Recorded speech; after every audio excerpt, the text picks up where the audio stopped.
ಎಲ್ರಿಗೂ ನಮಸ್ಕಾರ. ಇಂದಿನ ಸಂಚಿಕೆಗಳಲ್ಲಿ ಸೀತಾ ಅಶೋಕ ಅಂತಕ್ಕಂಥದ್ದು ಒಂದು ಸಸ್ಯನ ಪರಿಚಯ ಮಾಡಿಸ್ಕೊಟ್ಟಿದ್ರಿ. ಇನ್ನೊಂದು ಕೂಡ ಇವತ್ತಿನ ಸಂಚಿಕೆಗಳಲ್ಲಿ ಯಾವುದು ಸಸ್ಯನ ಪರಿಚಯ ಮಾಡ್ಸೋಕೆ ಹೋಗ್ತಿದ್ರಿ ಅಂತ ಹೇಳಿದ್ರೆ ನಮ್ಮ ಹಿಂದೆ ಇರ್ತಕ್ಕಂಥದ್ದೇ ಹಾಡುಸೋಗೆ ಅಂತಕ್ಕಂಥ ಗಿಡ. ಇವತ್ತು ಈ ಹಾಡುಸೋಗೆ ಏನು ಕೆಲ್ಸಕ್ಕೆ ಬರುತ್ತೆ ಗುರುಗಳೇ? ಏನು ಮಾಡ್ಬೋದು ಈ ಹಾಡುಸೋಗೆಯಿಂದ? ಇದರಿಂದ ಯಾವ್ಯಾವ ರೀತಿ ಒಂದು ಪ್ರಯೋಜನಗಳು ಆಗ್ಬೋದು? ಇದರಲ್ಲಿ ಇರ್ತಕ್ಕಂಥ ಔಷಧಿ ಗುಣಗಳು ಯಾವುದು ಒಂದು ಮಾಹಿತಿನ ಕೊಡ್ತಾ ಹೋಗ್ತಿದ್ರಿ. ಇವತ್ತು ಈ ಹಲವಾರು ಮಕ್ಕಳುಗಳ ಸಮಸ್ಯೆ ಒಂದು ಏನಪ್ಪಾ ಅಂತ ಹೇಳಿದ್ರೆ ಕೆಮ್ಮು. ಇವತ್ತು ಗಂಟ್ಲಲ್ಲಿ ತುಂಬಾ ಕಫ ಕಟ್ಕೊಂಡ್ಬಿಟ್ಟಿದೆ ಮಕ್ಕಳಿಗೆ. ಅದು ಹೊರಗಡೆನೂ ಬರ್ತಿಲ್ಲ, ಈಚೆನೂ ಹೋಗ್ತಿಲ್ಲ. ತುಂಬಾ ಉಸಿರಾಡೋದಕ್ಕೆ ತುಂಬಾ ಹಿಂಸೆ ಪಡ್ತಿದ್ದಾನೆ ನನ್ನ ಮಗ. ಚಿಕ್ಕವರಾಗ್ಬೋದು ದೊಡ್ಡವರಾಗ್ಬೋದು, ಆ ಪ್ರಮಾಣಗಳು ಕೂಡ ನಾವು ತಿಳಿಸ್ಕೊಡ್ತೀವಿ. ಚಿಕ್ಕವ್ರಿಗೆ ಎಷ್ಟು ಪ್ರಮಾಣ ಕೊಡ್ಬೇಕು, ದೊಡ್ಡವ್ರಿಗೆ ಎಷ್ಟು ಪ್ರಮಾಣ ಕೊಡ್ಬೇಕು ಅಂತ ಅನ್ನೋದು ಕೂಡ ತಮಗೆ ತಿಳಿಸ್ಕೊಡ್ತೀರಿ. ಅದನ್ನ ಏನ್ ಮಾಡ್ಬೇಕು ಗುರುಗಳೇ? ಚಿಕ್ಕ ಮಕ್ಕಳಿಗೆ ಅವ್ರು ನೋಡಿ ಮಲಗಿದಾಗ ಗಂಟ್ಲಲ್ಲಿ ಗೊರ ಗೊರ ಗೊರ ಅಂತ ಒಂದು ಶಬ್ದವನ್ನು ಬರ್ತಕ್ಕಂಥದ್ದು, ಕಫ ಎಪ್ಕಟ್ಟೈತೆ. ನಿದ್ದೆ ಮಾಡೋದಕ್ಕೆ ಬಹಳ ಹಿಂಸೆ ಪಡ್ತಿರ್ತಾರೆ. ನಿದ್ದೆ ಮಾಡೋದಕ್ಕೆ ಕೂಡ ಆಗೋದಿಲ್ಲ ಮಕ್ಕಳು. ರಾತ್ರಿಯಲ್ಲಿ ಎದ್ದು ಅಳ್ತಿರ್ತಾರೆ. ಆ ಕಫದ ಸಮಸ್ಯೆಗೆ ಇವತ್ತು ಏನೇನೋ ಒಂದು ಯಂತ್ರಗಳ ಮುಖಾಂತರ ಕಫನ ಕ್ಲೀನ್ ಮಾಡಕ್ಕೆ ಮುಂದಾಗ್ತಿದ್ದಾರೆ ನಮ್ಮ ವೈದ್ಯರುಗಳು. ಅದ್ ಯಾವುದು ಬೇಡ, ಆ ಕಫನ ಈಚೆ ಸುಲಭವಾಗಿ ಹೊರಗಡೆ ತೆಗಿತಕ್ಕಂಥ ಉಪಾಯ ಯಾವ ರೀತಿ ಮಾಡಿದ್ದಾರೆ ನಮ್ಮ ಪೂರ್ವಜರು, ಎಷ್ಟು ವಿಶೇಷವಾಗಿ ಎಷ್ಟು ಅದ್ಭುತವಾಗಿ ತಿಳಿಸಿದ್ದಾರೆ ಅಂತ ಹೇಳಿದ್ರೆ, ಕಫ ಅಂದ ಕೂಡಲೇ ನಮ್ಮ ಪೂರ್ವಜರು ಹೇಳೋದು ಯಾವ್ದಪ್ಪ ಅಂತ ಹೇಳಿದ್ರೆ, ಮಕ್ಕಳಿಗೆ ಕಫ ಕಟ್ಟಿದೆ ಅಂತ ಹೇಳಿದ್ರೆ ನಮ್ಮ ಕಣ್ಮುಂದೆ ಬರ್ತಕ್ಕಂಥದ್ದೇ ಹಾಡ್ಸೋಗೆ ಗಿಡ. ಇದನ್ನ ನಾವು ಯಾವ ರೀತಿ ಒಂದು ಉಪಯೋಗಿಸ್ಕೊಬೇಕು? ಚಿಕ್ಕ ಮಕ್ಕಳಿಗೆ ಮೊದಲನೇದಾಗಿ ನಾವು ತಿಳಿಸ್ತಕ್ಕಂಥದ್ದು ಏನಪ್ಪಾ ಅಂತ ಹೇಳಿದ್ರೆ, ಈ ಹಾಡ್ಸೋಗೆ ಎಲೆಗಳನ್ನ ನಾವು ಕಲೆಕ್ಟ್ ಮಾಡ್ಕೊಬೇಕು. ಹಾಡ್ಸೋಗೆ ಎಲೆಗಳನ್ನ ಕಲೆಕ್ಟ್ ಮಾಡ್ಕೊಂಡು ಅದನ್ನ ಜಜ್ಜಿಬಿಟ್ಟು ಅದರಿಂದ ರಸ ತೆಗೆ ಅಂತಕ್ಕಂಥದ್ದು.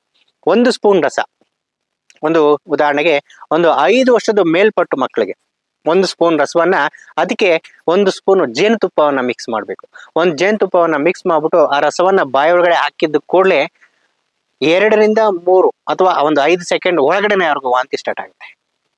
ವಾಂತಿ ಮುಖಾಂತರ, ವಾಂತಿ ಅಂದ್ರೆ ಅಪಾರವಾಗ್ಬಿಡುತ್ತಾ ಅಥವಾ ದೊಡ್ಡ ಮಟ್ಟದಲ್ಲಿ ಏನಾದ್ರು ವಾಂತಿ ಆಗುತ್ತೆ ಅಂತ ಕೂಡಲೇ, ಅಷ್ಟು ದೊಡ್ಡ ಮಟ್ಟದಲ್ಲಿ ಏನು ಆಗೋದಿಲ್ಲ. ಒಂದು ಸಣ್ಣ ಪ್ರಮಾಣದಲ್ಲಿ ಕಫ ವಾಂತಿ ಆಗಕ್ಕೆ ಪ್ರಾರಂಭ ಆಗುತ್ತೆ.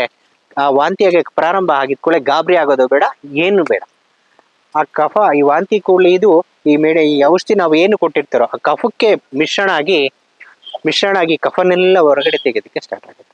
5 ರಿಂದ 10 ನಿಮಿಷದೊಳಗಡೆ ಆ ಮಗು ಒಳಗಡೆ ಇರ್ತಕ್ಕಂಥ ಕಫ ಹೊರಗಡೆ ಬಂದು ಮಗು ನೀಟಾಗಿ ನಿದ್ದೆ ಮಾಡೋದಕ್ಕೆ ಪ್ರಾರಂಭ ಆಗುತ್ತೆ. ಮತ್ತೆ ಆ ಗೊರಗೊರ ಶಬ್ದನೂ ಕೂಡ ಸಂಪೂರ್ಣ ಹೊರಟೋಗುತ್ತೆ. ಇದು ಹಾಡ್ಸೋಗೆ ಅಂತಕ್ಕಂಥದ್ದು ಗಿಡ. ಉಪಯೋಗಿಸ್ಕೊಳ್ಳಿ, ಮಕ್ಕಳನ್ನ ಆರೋಗ್ಯ ಕಾಪಾಡಿ ಅಂತ ಕೂಡ ಹೇಳ್ತೀರಿ.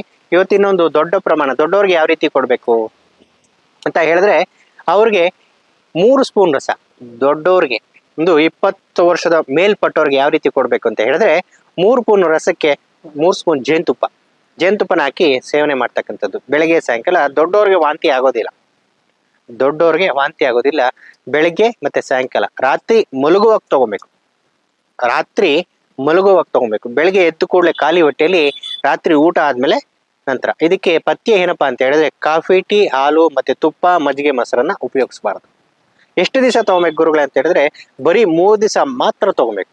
3 ದಿವಸ ಮಾತ್ರ ತಗೊಂಡಿದ್ದೆ ಅದರಲ್ಲಿ ಕಫ ಮತ್ತೆ ಕೆಮ್ಮು ನಿಮ್ಮನ್ನ ತಿರುಗಿ ನೋಡದೆ ಓಡೋಗುತ್ತೆ ಅಂತ ಹೇಳಕ್ಕೆ ನಾವ್ ಇಷ್ಟಪಡ್ತೀರಿ. ಇದು ಆಗಿದ್ರೆ ಚಿಕ್ಕ ಮಕ್ಳಿಗೆ ಗುರುಗಳೇ ಒಂದು ವಾಂತಿ ಆಗಿಲ್ಲ ಅಂದ್ರೆ ನಾವ್ ಏನ್ ಮಾಡ್ಬೇಕು ಅಂತಾನು ಕೂಡ ಹೇಳ್ತಾರೆ.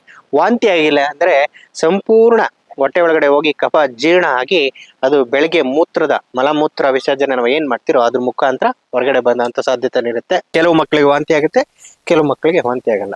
ಈ ಹಾಡ್ಸೋಗೆ ನಾವು ಉಪಯೋಗಿಸ್ಕೊಳ್ಳಿ. ಕೆಮ್ಮು, ನೆಗಡಿ, ಶೀತ ಅಂತಕ್ಕಂಥವ್ರು ಏನು ಒದ್ದಾಡ್ತಿದ್ರು, ಕಫದಿಂದ ಏನು ಒದ್ದಾಡ್ತಿದ್ರು, ಆ ರೋಗನ ಗುಣಪಡಿಸ್ಕೊಳ್ಳಿ ಅಂತ ಹೇಳ್ತಾ ಇವತ್ತಿನ ಈ ಸಸ್ಯನ ಪರಿಚಯ ಮಾಡಿಸಿ ಇವತ್ತಿನ ಮಾತನ್ನ ಮುಗಿಸ್ತಾ ಇದೀವಿ. ನಮಸ್ಕಾರ.